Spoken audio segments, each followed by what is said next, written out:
and we see these things going in all sorts of different directions. We actually even see one that leaving the Earth's atmosphere going out in this direction, which is something, again, impossible for a meteorite or a shooting star or even space debris to do, because anything leaving Earth's atmosphere requires internal energy, and internal energy requires and suggests intelligence. So again, what's very disturbing, what's funny about it is they can't actually find the mirror because there's so many other things actually moving around out there. This is Mission Control Houston. We are using the payload bay cameras right now to hopefully catch a glimpse of the Russian space station Mir as it performs an on-orbit burn. Though it will be difficult to pick Mir out from the stars as they pass behind us, the payload bay cameras are positioned such that they're looking straight back behind the orbiter, where the Mir is flying at about 850 nautical miles behind us.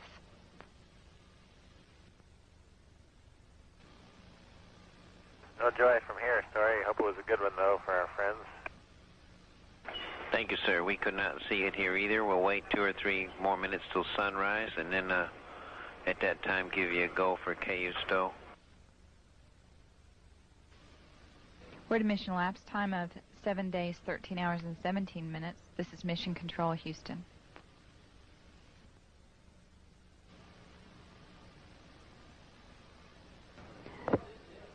The Mir space station is now visible on the far left-hand side of the screen, about an inch from the bottom of this particular picture.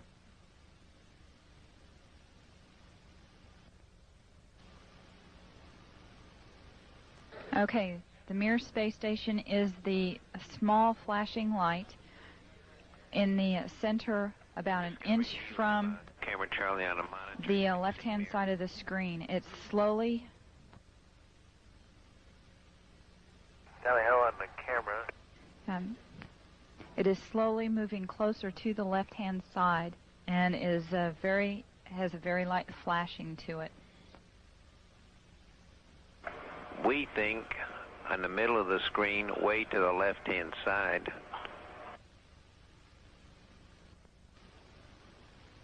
We think you can see a flashing light just a little bit to the left of the center of the screen, very faint.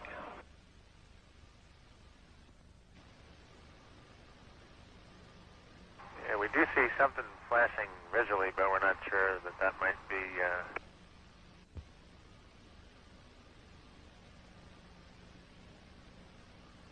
This is Mission Control Houston. Once again, we believe we were just able to spot the Mir spacecraft as it flies about 850 nautical miles behind Discovery.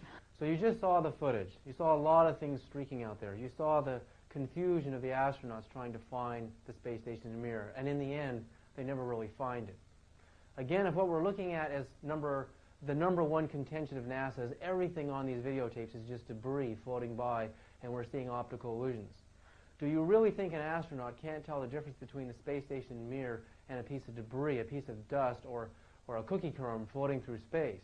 Of course they can tell the difference. So whatever the other objects are that are moving around out there obviously aren't debris. They're other objects that are obscuring their view and are confusing the astronauts. But even more peculiar to me, the theory that the streaking objects are actually meteorites.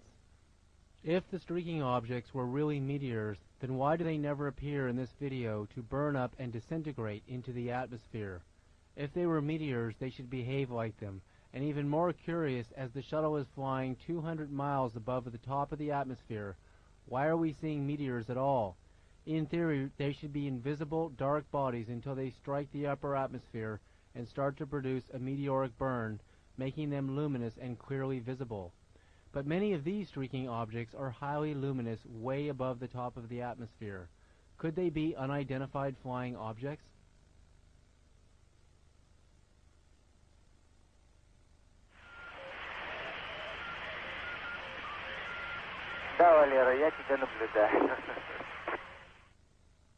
In 1993, I met with and had a casual conversation with the head of the Russian space program.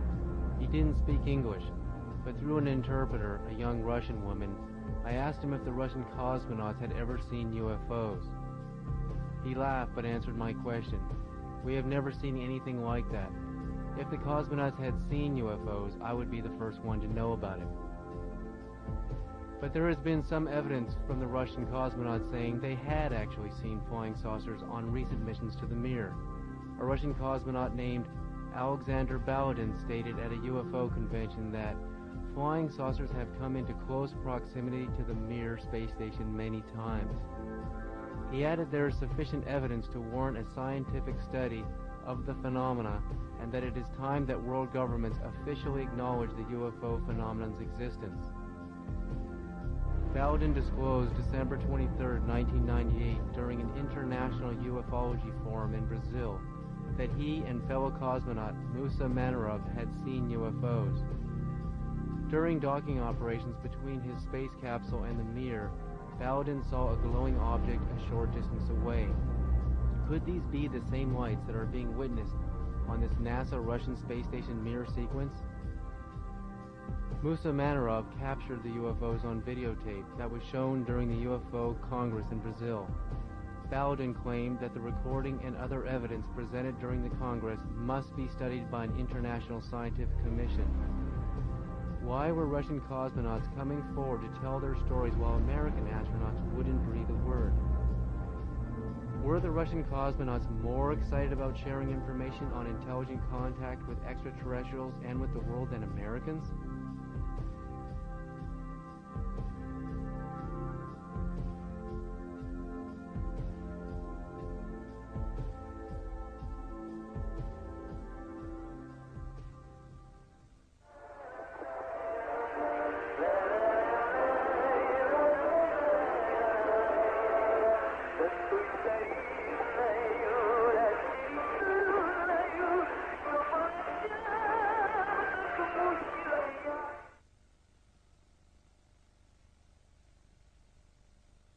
So I waited for the answer from Joseph Knuth, and considering the fact that Congress was already doing hearings into space shuttle footage, I expected a very, very negative answer, and that's what I got.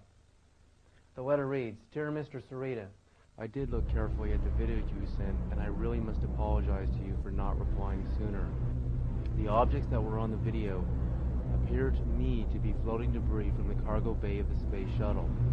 These objects often appeared to be fuzzy because they got quite close to the camera and were often out of focus. Because they were so close, they also appeared to travel at high speed, and any minor disturbance within the shuttle environment, for example, outgassing, firing of attitude control thrusters, etc., is magnified enormously, thus the rapid turns.